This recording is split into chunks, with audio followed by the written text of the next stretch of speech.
సౌందర్య చనిపోయి ఇప్పటికీ 21 ఏళ్ళు గడుస్తుంది. అలనాటి నటిగా ఆమె అభినవ సావిత్రిగా కూడా పేరుగాంచి అనేక మంది సినీ తారలతో కూడా ఆమె స్క్రీన్ పంచుకున్న పరిస్థితి. అప్పట్లో ప్రచారానికంటూ వెళ్తూ ఆమె మరణం యావత్ తెలుగు సినీ ఇండస్ట్రీతో పాటుగా కన్నడ సినీ ఇండస్ట్రీలో కూడా తీవ్రమైన శోకాన్ని నింపిందని చెప్పుకోవాలి. ఎన్నో సినిమాలు ఆమె నటించి ఆమె పాత్రకు 100కు 100 మార్కులు వేసుకున్న నటి సౌందర్య. సౌందర్య మరణం విషయంలో అనేక అనుమానాలు అప్పట్లోనే వ్యక్తమయ్యాయి. ఇది ఎవరో కావాల్సుకునే చేసిన పని అంటూ కూడా అప్పట్లో కొన్ని రూమర్లు కూడా వినిపించాయి. సరిగ్గా 20 ఏళ్ల క్రితం ఆమె చనిపోయింది. రాబో ఏప్రిల్కి 21 ఏళ్ళు కాబోతున్న నేపథ్యంలో మరోసారి సౌందర్య మరణం పైన మరో వార్త హాట్ టాపిక్గా మారిందని చెప్పుకోవాలి. ఖమ్మం జిల్లాకు చెందిన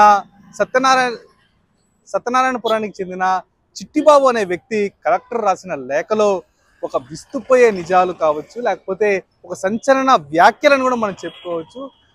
ఆ సంచలన వ్యాఖ్యలను జోడించి ఒక లెటర్ని అయితే కలెక్టర్కు పంపడం జరిగింది. ముఖ్యంగా ఈ వివాదంలోకి సీనియర్ సినీ నటుడు యాక్షన్ కింగ్ మోహన్ బాబును తీసుకురావడం తీవ్ర దుమారం రేపిందనే మనం చెప్పుకోవాలి. ఏదైతే మోహన్ బాబు సంబంధించిన జల్పల్లి ఫామ్ హౌస్ కేంద్రంలో 6 ఎకరాల భూమి సౌందర్య అప్పట్లో కొనుగోలు చేసిందంట.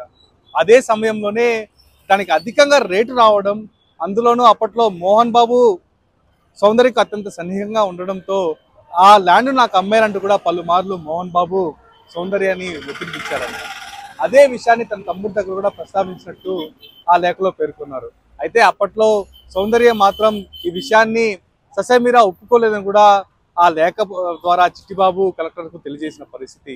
ఈ వివాదంలోనే సౌందర్య చనిపోయిన అంశంలో ఖచ్చితంగా మోహన్ బాబు కూడా హస్తం ఉందంటూ కూడా ఆయన కొన్ని వార్తలు ఇప్పుడు మీడియాలో చక్కర్లు కొడుతున్న పరిస్థితి కనిపిస్తూ వస్తుంది.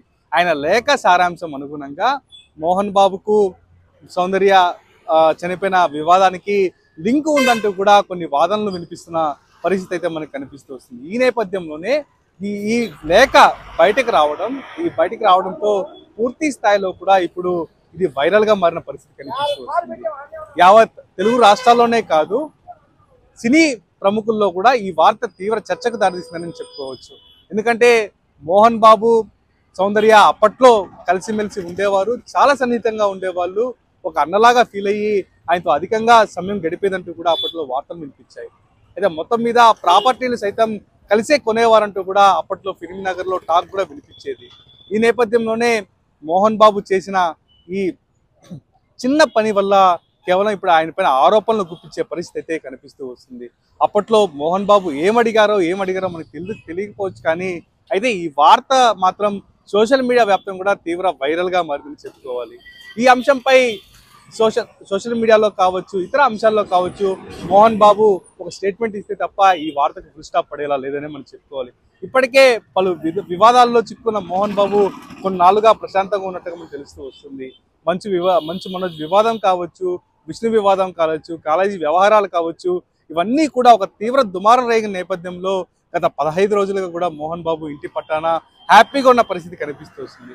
అయితే సడన్ గా ఖమ్మం కలెక్టర్కు రాసిన లేఖలో చిట్టిబాబు ఈ అంశాలు పేర్కొనడం, ఈ లేఖ బయటకు రావడంతోనే సోషల్ మీడియాలో చక్కర్లు కొట్టడంతో కూడా పూర్తి స్థాయిలో ఇది వివాదానికి దారితీసిందని చెప్పాలి.